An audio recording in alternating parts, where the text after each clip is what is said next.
Hello and welcome to Fireside Fairytales. My name is Rory, and if you've never been here before, well, thank you for joining. You are on Varietal Literature's YouTube page, which is a cozy little corner of the internet where we have fun with narrative. And what we're doing tonight is reading old folklore and fairy tales, specifically from the Swedish fairy book tonight, but we read from all over. Well, all over Europe.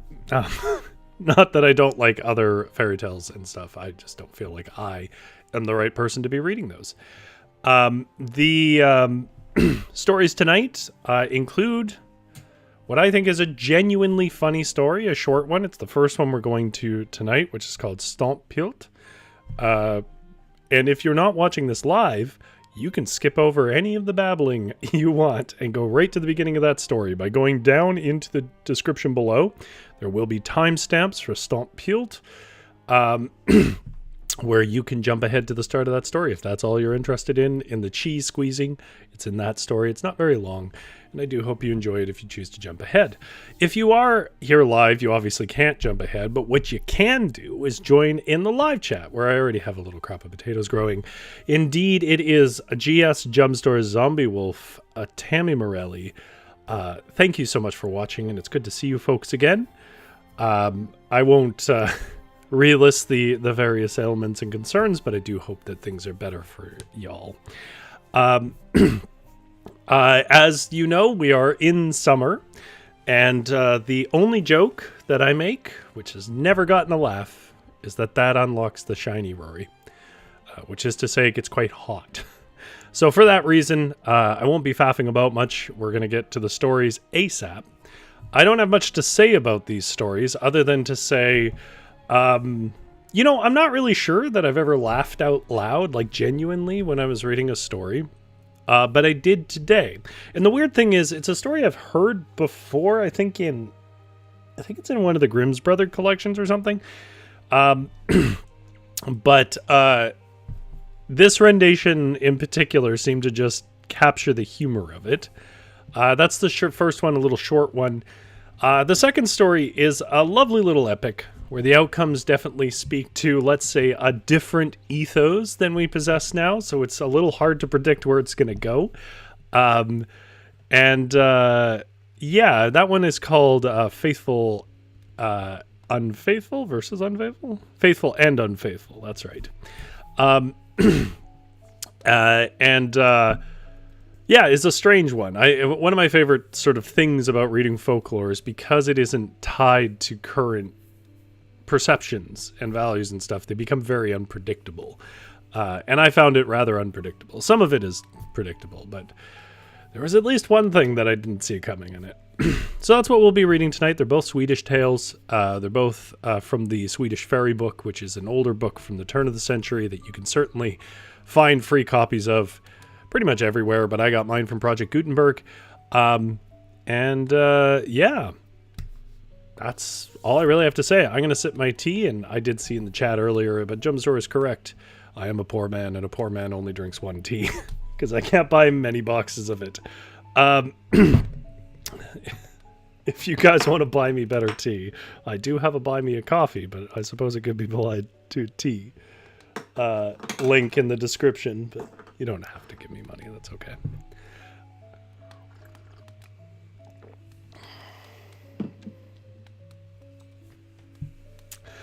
All right. Well, let's not fuss anymore then. Hopefully all the sound and everything is good. This one takes place on a hill in Sweden. So we'll have a little bit of wind and a little bit of rain. Although I'm not sure if Sweden really has a reputation for rain the way that maybe Scotland does.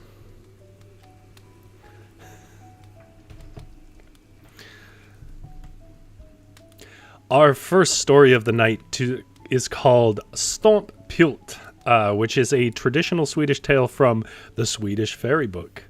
You may have encountered it in other areas. That's how folklore goes. It travels around. But I particularly like this version. It's short, it's funny. And I hope you agree with those assessments. Not far from Belsberg, near Filkstad, in the Willensaren, there is a hill in which a giant named Stompe Pilt once used to live. And it happened one day that a goat herd was driving his flock up the hill in which Stompe Pilt dwelt. "Who is there?" cried the giant, and rushed out of his hill with a hunk of flint rock in his fist. "I am, if that's what you want to know," shouted the shepherd lad, and continued driving his goats up the hill. "If you come here, I will squash you as I squash this stone." And he cried the giant, and he crushed it into fine sand between his fingers. "And I will squash you until the water runs out, just as I squash this stone," answered the shepherd lad, drawing from his pocket a fresh cheese and pressing it hard so that the water of it ran from his fingers. Or away, really. "Are you not frightened?" asked the giant. "Of you? Certainly not," was the youth's reply. "Then we will fight one another," proposed the giant. "As you choose," replied the shepherd. "But first, we must abuse each other so that we can get into a proper rage. Because as we abuse each other, we will grow angry, and when we are angry, we will fight." "Well, but I shall begin by abusing you," said the giant. "As you choose," said the youth, "but then it will be my turn." "May a troll with a crooked nose take you," yelled the giant. "May a flying devil carry you off," answered the shepherd, and he shot a sharp arrow against the giant's body with his bow. "What was that?" asked the giant, and tried to pull the arrow out of his body. "That was a word of abuse," said the shepherd. "How does it come to have feathers?" asked the giant. "'Tis better to fly with," answered the shepherd. "And why does it stick so tight?" the giant continued. "Because it has taken root in your body," was the shepherd's answer. "Have you any other abusive words of the same sort?" asked the giant. "Here's another one," replied the youth, and shot another arrow into the giant. "Ouch! Ah!" cried Stompe Pilt. "Are you still not angry enough for us to come to blows?" "No, I have not abused you enough as yet," said the shepherd, and aimed another arrow. "Lead your goats wherever you choose. If I cannot stand your abusive words, I surely will not be able to bear up against your blows," cried Stompe Pilt, and jumped back into his hill.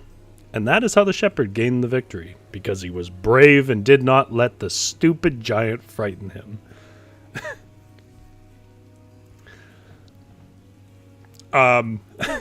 The line that really got me when I was reading it is when he says, "What was that?" And then the shepherd says that was a word of abuse after firing an arrow into him. And then he goes, "How does it come to have feathers?" I don't know. That feels very modern as a joke format. All right. There's a short little happy one there. This one isn't particularly unhappy, but it is a little odder. Jess says that was funny. Yeah, there's a few variations of it. The authors of this say that it's sort of a funny take on David and Goliath, and I can see that, but I'm not sure if that's... I'm not sure how true that is. I'm not sure if there's any literature or anything that establishes that, or if that's just the only giant and small person story that they could find in their memory. But it's definitely possible.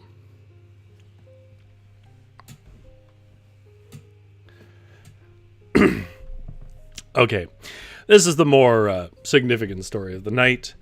It is your classic sort of epic style. I wouldn't say it's a literal epic, of a sort of journey of a person to greatness, facing many challenges as they go.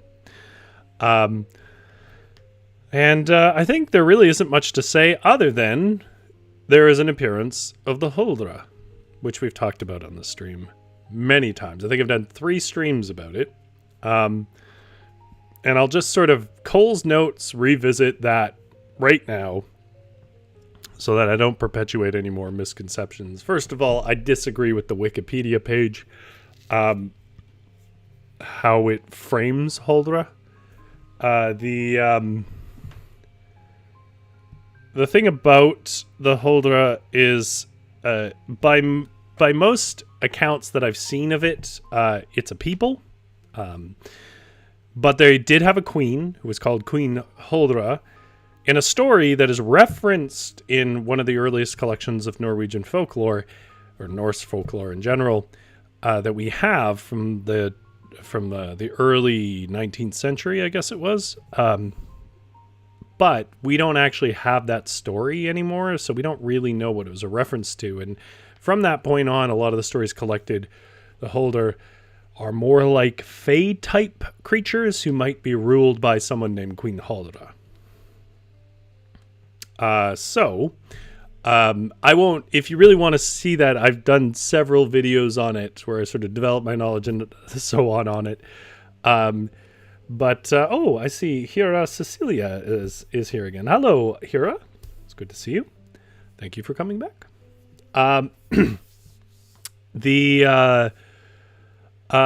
So when they make reference, though, here to the Huldra, they are specifically referencing that queen, though there seems to be a reference to them as a people later.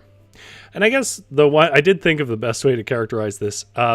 I feel like what's happening with the word Huldra is that it's a little bit like if somebody said British to mean a specific monarch, right? So like, the Queen of England, who's passed away, but like, let's say Chad and you were like, oh yeah, British means Queen of England. It means that it's a creature that likes, gin and corgis.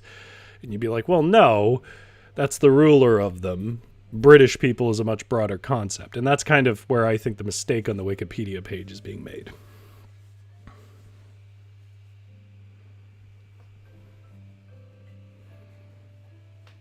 Tammy said they went to a concert, a Cage the Elephant concert. Cage the Elephant is wild. It's a fun show. He really like plays up the energy, or at least he did when I saw him like a decade ago.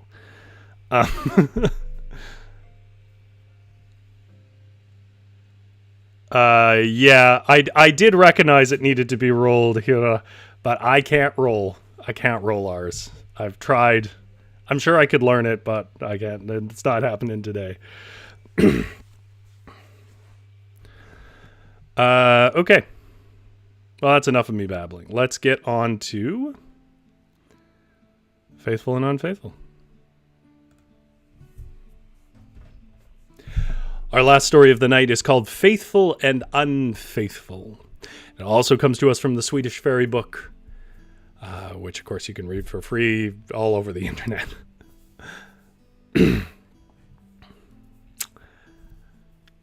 Once upon a time, there was a couple of humble cottagers who had no children until at last the wife was blessed with a boy,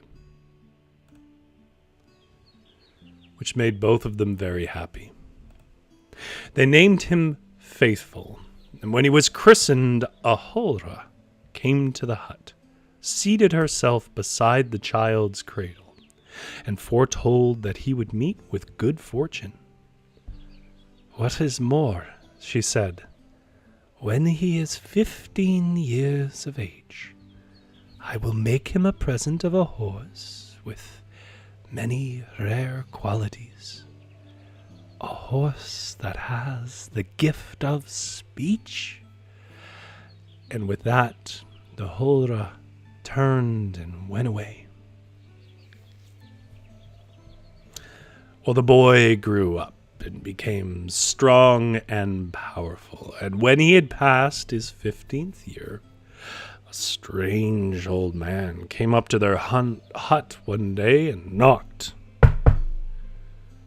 and said that the horse he was leading had been sent by his queen, and that henceforth it was to belong to Faithful, as she had promised. Then the ancient man departed, but the beautiful horse was admired by all, and Faithful learned to love it more with every passing day. At length he grew weary of home. "I must away and try my fortune in the world," said he, and his parents did not like to object, for there was not much to wish for at their home. So he led his dear horse from the stable, swung himself into the saddle, and rode hurriedly into the wood. And he rode on, and had already covered a good bit of ground when he saw 2 lions engaged in a struggle with a tiger, and they were well nigh overcome. "Make haste, take your bow," said the horse, much to the surprise of Faithful. "Shoot the tiger and deliver the 2 lions." Yes, that's what I'll do," said the youth, and he fitted an arrow to the bowstring, and in a moment the tiger lay prone on the ground. And those 2 lions drew nearer and nuzzled their preserver in a friendly and grateful manner, and then hastened back to their cave. Faithful now rode along for a long time among the great trees until he suddenly spied 2 terrified white doves fleeing from a hawk who was at the point of catching them. He fitted an arrow. "Make haste to take your bow," said the horse. "Shoot the hawk and save the 2 doves." "Yes, that's what I'll do," said the youth, and he fitted an arrow to the bowstring, and in a moment that hawk lay prone on the ground, but the 2 doves flew nearer, fluttered about their deliverer in a tame and grateful manner, and then hurried on back to their nest. The youth pressed on through the woods, by now was far, far from home. Zombie Wolf, I will make mention of this. Zombie Wolf says, the scene, Swedish fairy tale, then suddenly lions, me, Nani. Keep in mind that the Roman Empire reached very far and definitely introduced the concept of lions fairly early on to Norse and Bretons and all of those people. So you do see these things show up as sort of exotic type animals in these stories. It does happen. The youth pressed on through the woods, and by now was far, far from home, but his horse did not tire easily, and ran on with him until they came to a great lake, where he saw a gull rise up from the water and holding a pike in its claws. "Make haste, take your bow," said the horse, "and shoot the gull and save the pike." "Yes, that's what I'll do," answered the youth, and fitted an arrow to his bowstring. And in a moment the gull was threshing on the ground with its wings, mortally wounded. But the pike who'd been saved swam nearer and gave his deliverer a friendly, grateful glance, and then dove down to join his fellows beneath the waves. Faithful rode on again, and before evening he came to a great castle. He at once had himself announced to the king and begged that the latter ask the king, who was inclined, but the latter would take him into his service. "What kind of place do you want?" asked the king, who was inclined to look with favor on the bold horseman. "I should like to be a groom, pausing the story for a minute. This threw me a bit as well, but I'm pretty sure what he means is he wants to, like, tend to horses, like a groomer.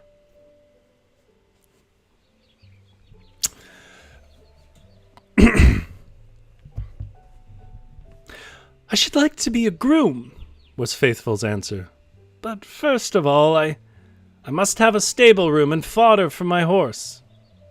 That you shall have, said the king, and the youth was taken on as a groom, and served so long and so well that everyone in the castle liked him, and the king in particular praised him highly. But among the other servitors, there was one named Unfaithful, who was jealous of Faithful and did what he could to harm him, for he thought to himself, then I would be rid of him, and need not see him continue to rise in my lord's favor. Now it happened that the king was very sad, for he had lost his queen, whom a troll had stolen from the castle. It is true that the queen had not taken pleasure in the king's society, that she did not love him. Still the king longed for her greatly, and often spoke of it to Unfaithful, his servants.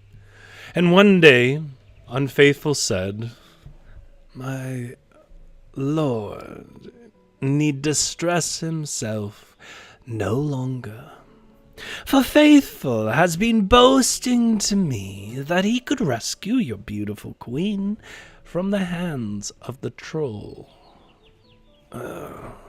If he has done so, replied the king, then he must keep his word. And straightway ordered Faithful to be brought before him and threatened him with death if he did not at once hurry into the hill and bring back the wife of whom he had been robbed.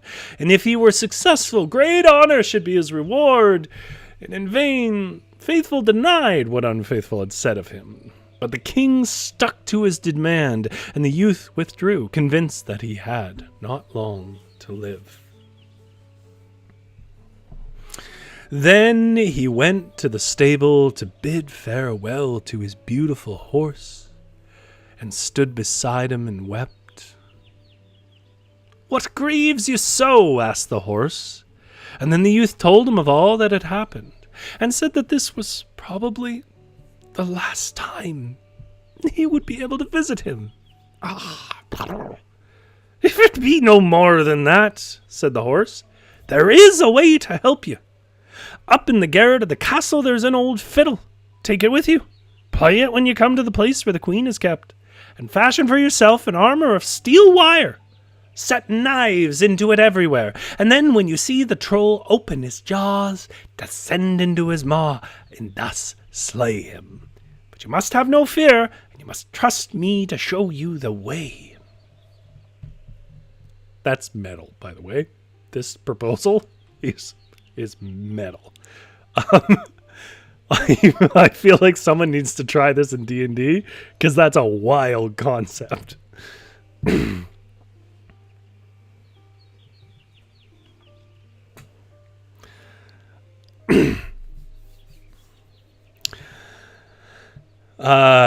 These words filled the youth with fresh courage, and he went on to the king and received permission to leave.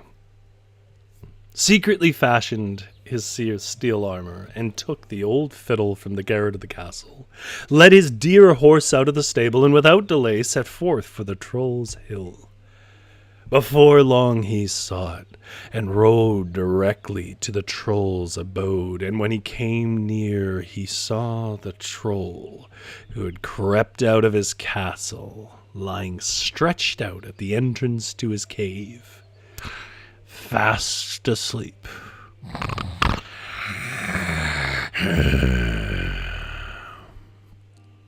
Snoring so powerfully that the whole hill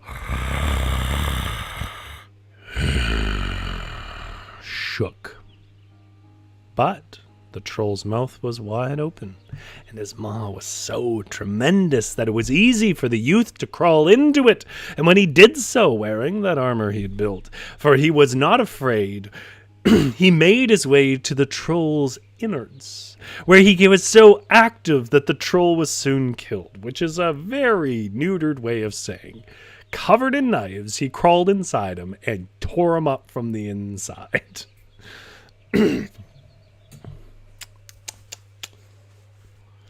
Then Faithful crept out again,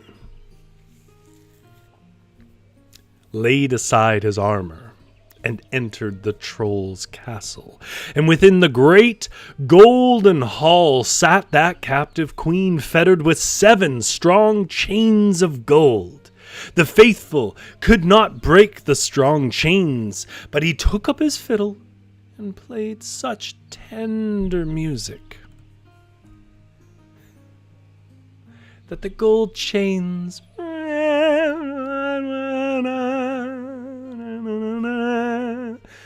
were moved, and one after another fell from the queen, till she was able to rise and was free once more. How's that for a puzzle? Imagine putting that in a D&D game. She looked at the courageous youth with joy and gratitude and felt very kindly towards him. Foreshadowing. Because he was handsome and courteous, and the queen was perfectly willing to return with him to the king's castle. Now the return of the queen gave rise to great joy.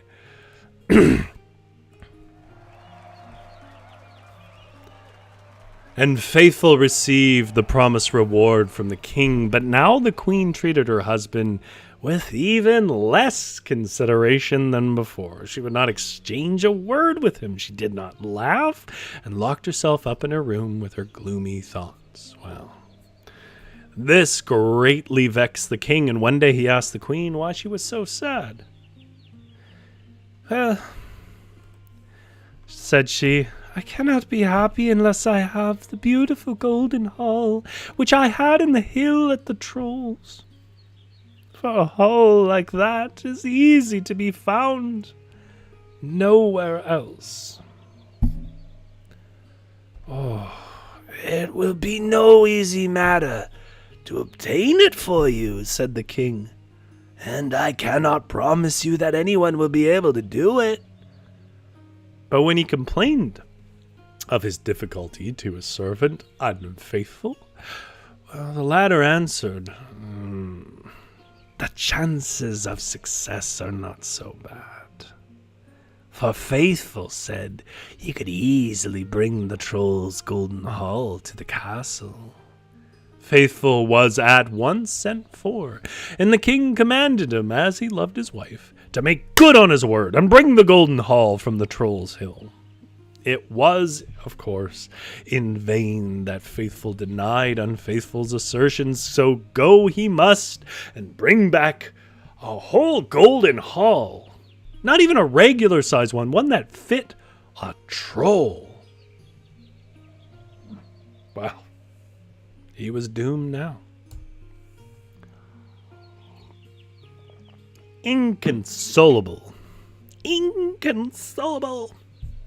There's a deep cut for you. He went to his beautiful horse, wept, and wanted to say farewell to him forever.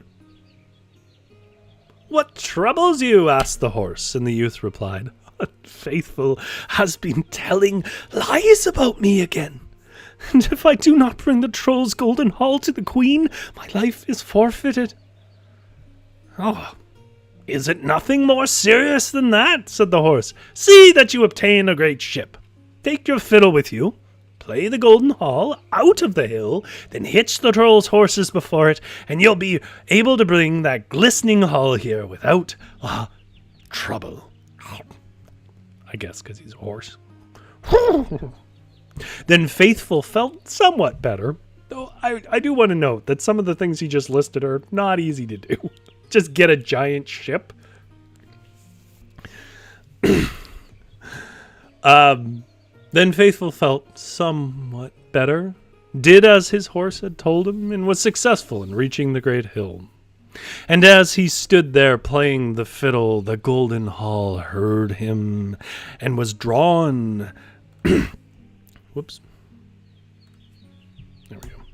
to the sounding music, and it rumbled and emerged, grand, slowly, until it stood atop the hill it once housed it. It was built out of virgin gold, like a house by itself, and under it there were many wheels. Well, convenient. Then the youth took the troll's horses and put them to the golden hall, and thus brought it aboard on his ship. How big is this ship? Soon he had crossed the lake and brought it along safely so that it reached the castle without damage, to the great joy of the queen. And yet, despite the fact that she was as weary of everything as she had been before, never spoke to her husband the king, and no one still ever saw her laugh, despite the return of the gold house.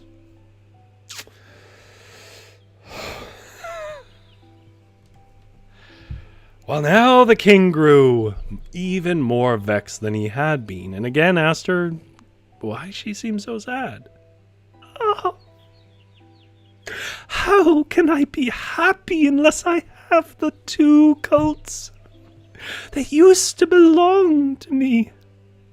And when I stayed at the Trolls, such handsome steeds are to be seen nowhere else.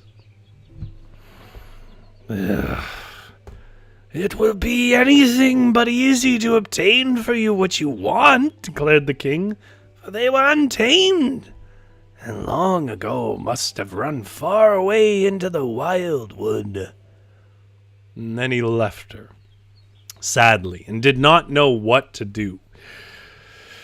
But Unfaithful said,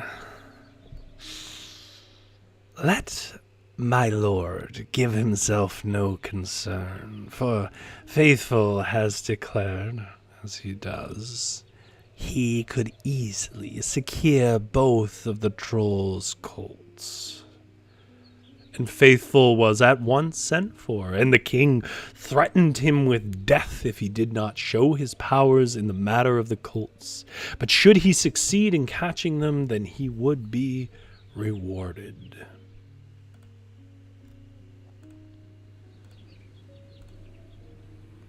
Now Faithful knew quite well that he could not hope to catch the troll's wild colts, random horses released into the woods. And he once more turned to the stable in order to bid farewell to the Huldros gift. "Why do you weep over such a trifle?" said the horse. "Hurry to the wood, play your fiddle. All will be well."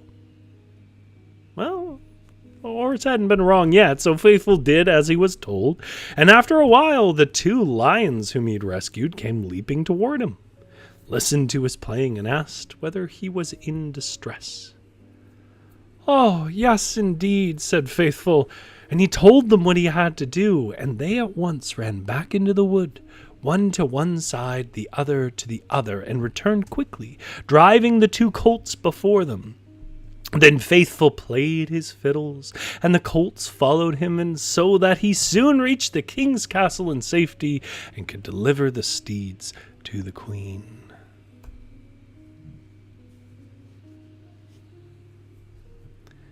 The king now expected that his wife would be gay and happy, but she did not change, never addressed a word to him, and only seemed a little less sad when she happened to speak to the daring youth.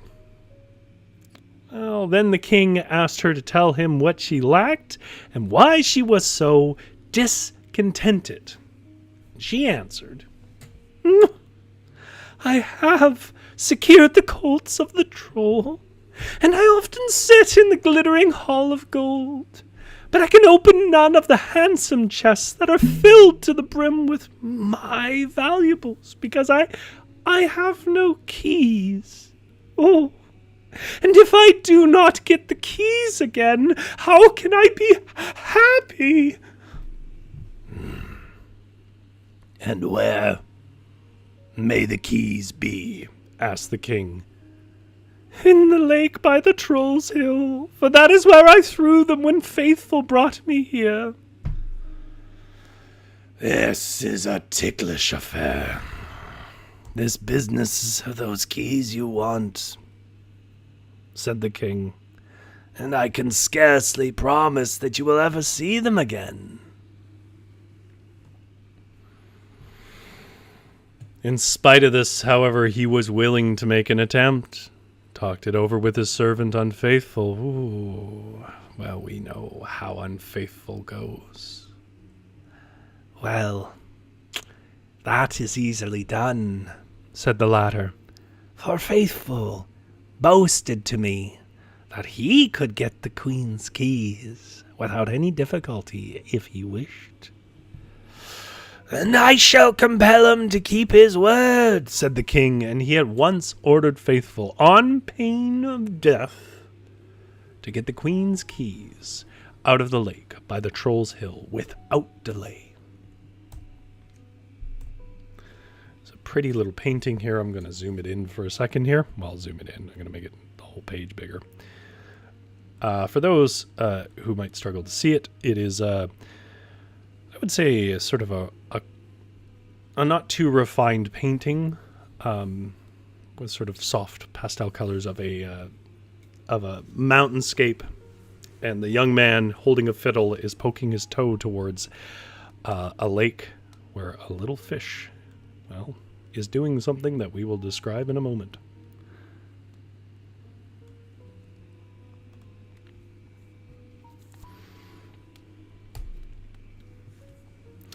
This time the youth was not so depressed, for he thought to himself, "My wise horse will be able to help me." And so he was, for he advised him to go along playing his fiddle, and to wait for what might happen. And after the youth had played for a while, the pike he'd saved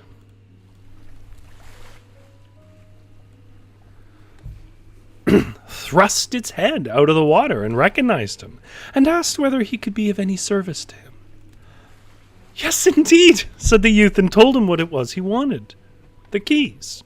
The pike at once dived and quickly rose to the surface of the water with the golden keys in his mouth, and gave them to his deliverer. The latter hastened back with them, and now the queen could open the great chest and the great golden hall to her heart's content. Well, notwithstanding, though, the king's wife, you guessed it, was as sorrowful as ever, and when the king complained about it to Unfaithful, the latter said, "Ah, my king, no doubt it is because she loves Faithful.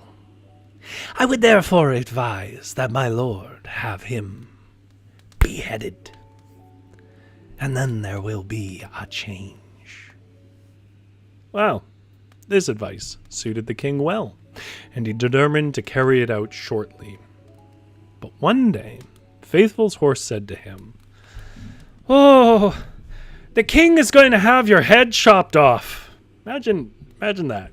Imagine you're just like shoveling some hay, and your talking horse just comes up and tells you that. What a day. "So hurry to the wood, play your fiddle. Beg the two doves to bring you a bottle of the water of life." Water of life. I'm not going to stop the story too long, but I will say it's a concept that comes up a lot in folklore. It's a sort of debatable about whether it's referencing like alcohol. Some people think it might be. But overall, it's a magical liquid that is meant to repair any wound, including, in most stories, also bringing the dead back to life, which is where it's going in this one. "Beg the two doves to bring you back a bottle of the water of life. Then go to the queen and ask her to set your head on your body and to sprinkle it with the water when you've been beheaded." Faithful was having a real morning.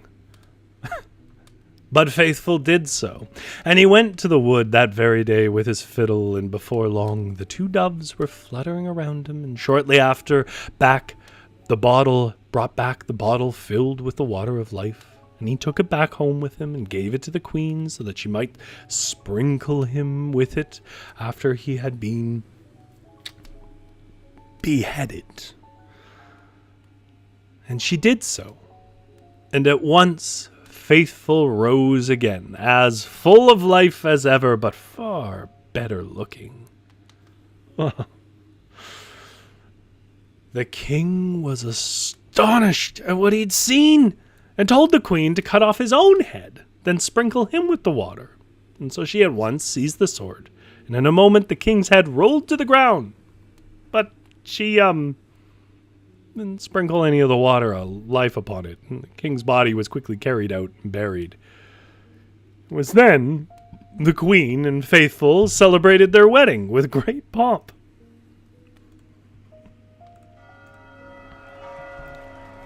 But Unfaithful was banished from the land and went away in disgrace.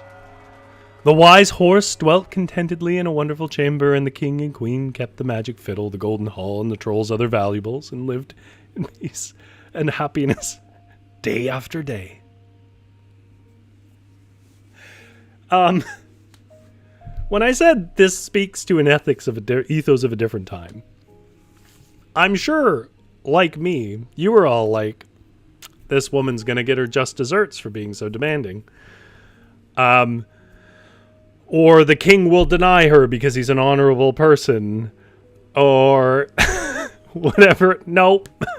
It's just, he wins because he was powerful, I guess. Which is definitely a bit more of that brutalist ethos of old. It's definitely not the ending I saw coming. It's such a peculiar story. I will read the footnote here. I will say that a lot of these footnotes are very old and many of them are out of date, but I found it interesting, and I think you would too if you are sort of a nerd about this stuff. It says Faithful and Unfaithful from a collection that I dare not attempt to pronounce. It's a distant offshoot and one complicated with other motives of a cycle in which even the Tristan legend is represented in the fairy tale of the golden-haired maiden and the water of life and death. Yeah.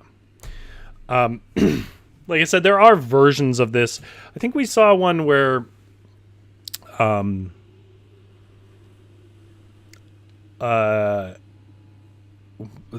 was one of the formats where he like has to save multiple princesses.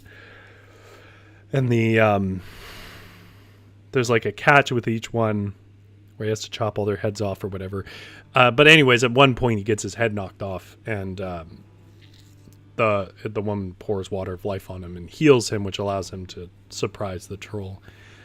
So it's definitely a thing that occurs in fairy tales, folklore. Jumpstore says, "Why would Faithful want to marry her, though?" Good point. I guess because he feels like he's special. I see there was some references to the fisherman, which I think is appropriate. Yeah,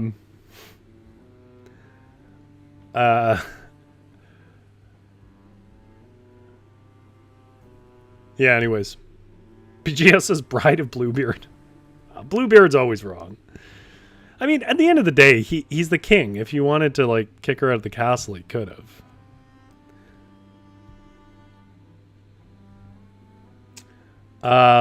Zombie Wolf says, random trivia. For those who think their pets don't judge, studies show animals like people who do indeed prefer pretty-faced people. Obviously not talking about them preferring pretty people over their own owners. These were pretty and ugly strangers to the pets. I wonder how they define ugly. But yeah, I don't know. I mean, I guess we could have asked the Haldra's horse. Anyways, as per usual, an eventful and strange story. Far and away, of course, the story that got me the most was the cheese squeezing rather. Not squeeze cheesing. That's probably something else I don't want to get into. The cheese squeezing shepherd who tricks the giant. That got a giggle out of me for sure. This one got a laugh out of me for just incredulity. That just like the queen just wins. Also, at that point, how did the king not see that coming? Like this woman has made it very clear she could care less about the man. The only thing I can think is like the point they're making is like lazy old men don't deserve what they get. You know, the people who go out and do stuff like, you know, powerful young men deserve things. And I think that might be the point of the story. I mean, the point of the story is to be entertaining. It's folklore. It's not a fairy tale. It doesn't really have a moral. But if I had to pick one, that's what would come to mind. Anyhow, thank you very much, everybody, for hanging out with me and hearing stories. It's always great to see you all. I hope you all have a pretty good evening, if it is evening where you are. As for me, I'm going to go turn my air conditioning on. But in the mythos, in the immersion of this stream, which could be watched at any point, I'll keep the fire going. You have a good sleep.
you